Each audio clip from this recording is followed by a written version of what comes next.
What's up guys, we are watching Sid Gaming and today we are going to talk about the error NP-35000-8. It's undergoing maintenance.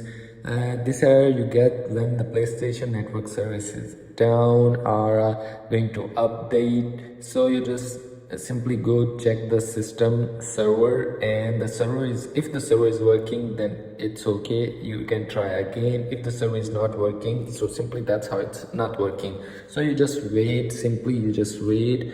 The Sony will fix this up automatically after undergoing maintenance. When the maintenance is complete, it will back online.